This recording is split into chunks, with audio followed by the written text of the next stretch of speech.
இப்பதான் அறிமுகமாகி ஒரே ஒரு படம் பண்ணாரு, டோட்டல் இன்டர்நெட். நம்ம சாய் அபியங்கர் யூடியூப்ல கட்சி சேர ஆசை கூடன்னு ஆல்பம் சாங்க போட்டு ஹிட் கொடுத்துட்டு இருந்தாரு. அவரை கூட்டு வந்து பெரிய திரையில அறிமுகப்படுத்துறேன்னு டியூட் படத்தை பண்ண வச்சாங்க. உனக்கு வேற கல்ல சாமா வாங்கிட்டேன் என்னப்பா. டியூட் படத்தோட ஃபர்ஸ்ட் சிங்கிளான ஊரும் பிளட் வந்ததுல இருந்தே ஒரு பக்கம் சாய் அபியங்கரை பாராட்ட ஆரம்பிச்சாங்க, இன்னொரு பக்கம் போட்டு பொளக்க ஆரம்பிச்சிட்டாங்க. டியூட் படத்தோட ட்ரெய்லர் வந்து அடிக்கலாம்னு இருந்தாங்க.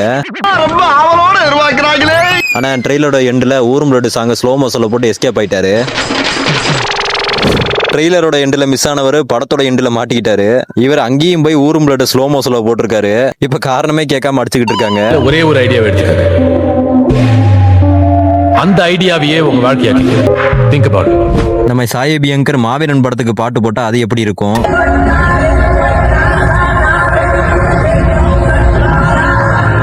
ஒருவேளை வடச்சென்னை படத்துக்கு பாட்டு போட்டா அது எப்படி இருக்கும்? அதையும் தாண்டி ஹாலிவுட்டுக்கு போய் அவெஞ்சர்ஸ் என்டிஎம்ல போட்டா அது எப்படி இருக்கும்?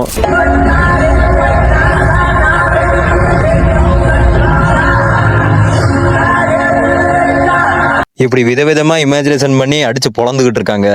ஏன் இவர் மேல இவ்வளவு கேட்டுன்னு பார்த்தா, இவரோட ஆல்பம் சாங் யூடியூப்ல ட்ரெண்ட் ஆனது மட்டும் இல்லாம இன்ஸ்டா ரீல்ஸ்லயும் லூப்ல வந்தது. அது இல்லாம தமிழ் சினிமாவுக்கு வந்தோடனே பல படங்கள் வாய்ப்பு இவருக்கு வந்தது. இதான் இந்த ஹேட்டுக்கான காரணமா இருக்கும். என்ன பொறுத்த வரைக்கும் ஒரு ஆர்டிஸ்டோட ஆர்ட்டுக்கு அடிக்கலாமே தவிர அவருக்கு கிடைச்ச பட வாய்ப்புக்கெல்லாம் அடிக்க கூடாது. அது இல்லாம இதான் சாய் அபியங்கரோட முதல் படம். இதுக்கே இப்படி அடிச்சா அடுத்து பென்சி படத்துல எல்லாம் 7-8 பாட்டாமா, அதுக்கெல்லாம் எவ்வளவு அவஸ்தைப்பட போறாரோ.